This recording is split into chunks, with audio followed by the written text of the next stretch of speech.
Mindset moment. Let's talk about positive mental attitude.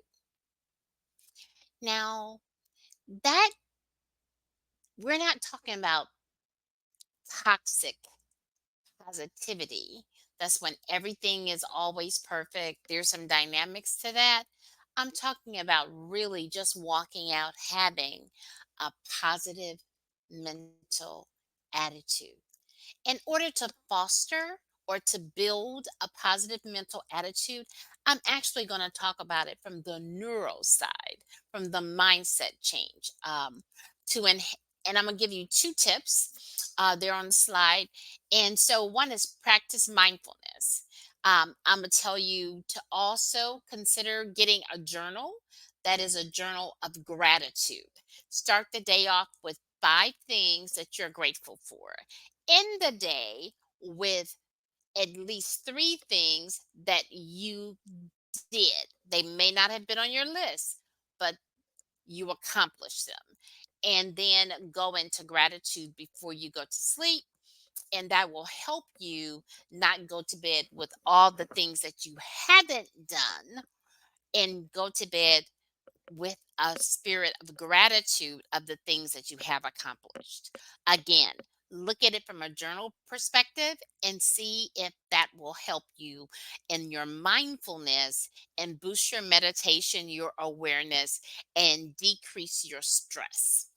Now, the other thing is a concept under neural change is cognitive reframing. When you shift, you take a situation that's happening and you reframe it in a way that may be positive or is at least something that you can, I'm going to call wrap your arms around it. Embrace not the negativity, you're embracing the ability to shift, to change. So you reframe whatever's happening from what is happening to what you desire to come out of it. And so Napoleon Hill would talk about in every adversity or defeat is an equal or greater opportunity. You see where I'm going? So the key with that is you look at the opportunity that you're building from the resilience, that you're building from what could be a negative situation. However, how can you spin it? How can you shift it? How can you reframe it in such a way that is going to cause you to move forward? You can see the light in the middle of it. You may not like the process. However, on the other side, you're going to be more resilient. And so you look at that by looking at the cognitive change. So when you take that thought and you build a neural neutral pathway instead of running into the flight fight syndrome.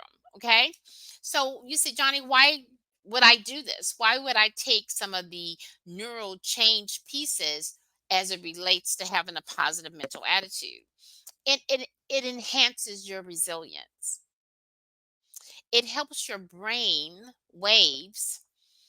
It helps you to not run and to be more resilient in the moment.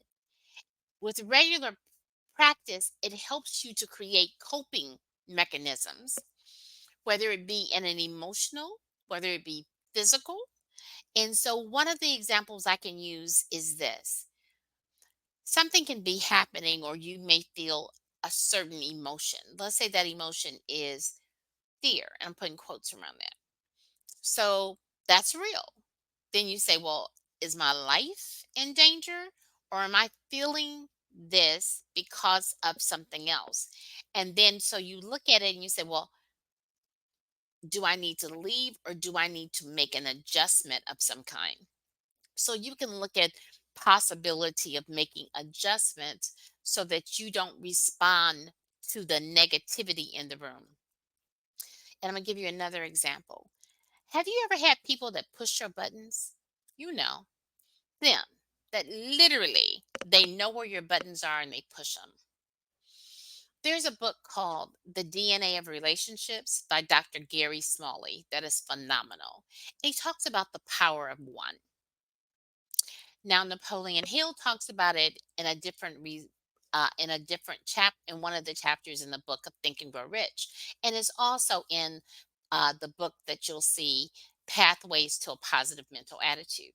However, this is what I'll tell you: as soon as you are ready to regulate your own buttons, the sooner you regulate your own buttons, the sooner you get a chance to shift, to grow, to move.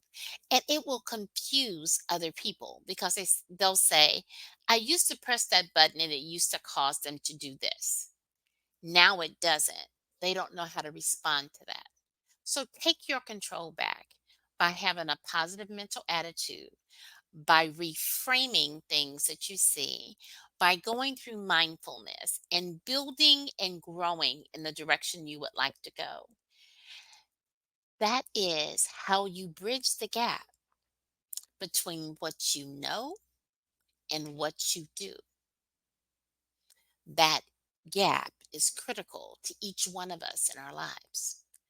So look at something you can do today. Look at a button that maybe, or someone that always presses this same button in you, and see what you can do to react differently than you normally do so you can take your control back. Have a great day.